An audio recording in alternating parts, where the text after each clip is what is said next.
ارتقائی منزل میں آگے بڑھنا یا وہیں رک کر کھڑے ہو جانا، جسے جہنم یا جہیم کہا جاتا ہے۔ یہ تصور حیات جو ہے اس کے لیے راستے میں یہی چیز مانے تھی جو یہ کہتے تھے کہ نہیں صاحب، انسان ہم دبا دیتے ہیں، اس کو مٹی کھا جاتی ہے، جلا دیتے ہیں، پانی میں گرتا ہے، مچھلیاں کھا جاتی ہیں، تو اس کے بعد کس طرح سے کوئی چیز وجود میں آ سکتی ہے؟ یہ تو وہ کہتے ہیں ختم ہو گیا۔ قرآن یہی سمجھاتا ہے کہ تم خود اپنے سائنسدانوں سے پوچھو کہ کیا یہ چیز ختم ہو جاتی؟ سائنسدان تو یہ کہتے ہیں کہ میٹر جو مادہ ہے یہ کبھی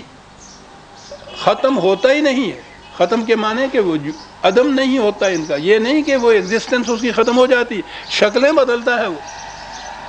ختم کبھی نہیں ہوتا۔ تو وہ کہتا ہے شکلیں ہی بدلتا ہے نا، تو کیا جس نے ایک جرثومے کی شکلیں بدل کر ایک تندرست توانا بچے کی حیات میں پیدا کیا، پھر وہ انسان اتنا بڑا بن گیا، تو کیا اس طرح شکلیں بدلنے والا خدا کا قانون یہ نہیں کر سکتا کہ جیسے تم کہتے ہو انسان مر گیا وہ انسان زندہ ہو جائے؟ اگرچہ اگلے دوسری دفعہ دوسرے مقامات پہ یہ بھی کہا ہے کہ یہ نہ سمجھو کہ ہم یہی کہہ رہے ہیں کہ اس قسم کا انسان یہی شکل یا کچھ نہیں، ابھی تمہارا شعور یہ نہیں سمجھ سکتا کہ وہ کس قسم کا ہے، لیکن یہ سمجھو کہ اس کے بعد وہ زندگی ہے، انڈیویجول ہے وہ زندگی، انفرادی ہر فرد کو احساس ہوگا اس کا کہ میں نے پہلی زندگی بسر کی ہے، وہ اپنے اعمال نامے کو دیکھ کے جو پہچانے کا یہ کچھ ہے۔ اور جو میں کہا کرتا ہوں سب سے زیادہ جہنم تو یہ ہوگا جو قرآن کہتا ہے کہ وہاں تم بھی ہوگے، جن لوگوں میں تم نے وہاں زندگی بسر کی ہوگی، کسی کو فریب دیا ہوگا، کسی سے منافقت برتی ہوگی، کسی سے جھوٹ بولا ہوگا، اور بڑے کاریگر معتبر بن کے وہاں سے چلے آ رہے ہوگے، یہاں آؤ گے تو یہ ساری چیزیں بے نقاب ہوں گی اور وہ سارے تمہارے سامنے کھڑے ہوں گے۔ اف، غور فرمائیے، جن کے سامنے یہاں آدمی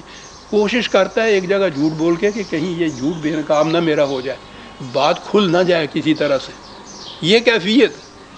کہ وہاں صورت یہ ہوگی کہ تم ہوگے اور یہ سب ہوں گے، اور یہ سب کچھ جو لکھا ہوا سامنے ان کے آئے گا کہ دل میں اس کے یہ تھا، کیا یہ تمہیں یہ رہا تھا؟ وہ پوچھیں گے نا کہ کیوں حضرت صاحب وہاں تو بڑے مقدس اور معتبر بنے بڑے تھے اور حالت آپ کی یہ تھی۔ اور پھر یہ قرآن کہتا ہے وَلَوْ أَلْقَى مَعَاذِيرَ، کوئی کسی قسم کی بہانہ سازی اور عذر وہاں کام نہیں دے سکے گا، حقیقت بے نقاب ہو کر سامنے آ جائے گی۔ اور سب سے بڑا جہنم تو یہ ہے عزیزان مان۔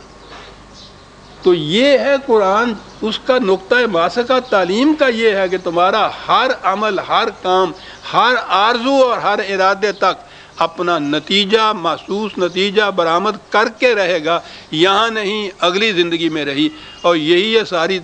قرآن کی تعلیم کا ملخص عزیزان مان۔ سورہ القیامہ آج اس آیت پر ختم ہو گئی، آئندہ ہم سورہ الدہر لیں گے، 76ویں صورت، حل تعالی الانسان حین میں۔ کیا بات ہے، پچھلی آیت کے تسلسل میں ہی یہ چیز آ رہی ہے، حل تعالی الانسان حین من الدہر لم یکن شیئا مذکورا۔ وہاں سے بات کہ یہ تو اس قابل بھی نہیں تھا کہ اس کے اندر تم کوئی لفظ بھی تمہارے پاس نہیں ڈکشنری کے اندر جو بتا سکو کہ اس سے پہلے یہ کیا تھا، جسے تم نان ایگزسٹنٹ کہہ دیتے ہو، صرف عدم کہہ دیتے ہو، موجود نہیں تھا، کیا تھا تم نہیں کہہ سکتے۔ یہ ہم آئندہ لیں گے۔ ربنا تقبل منا انک انت السمیع العلیم۔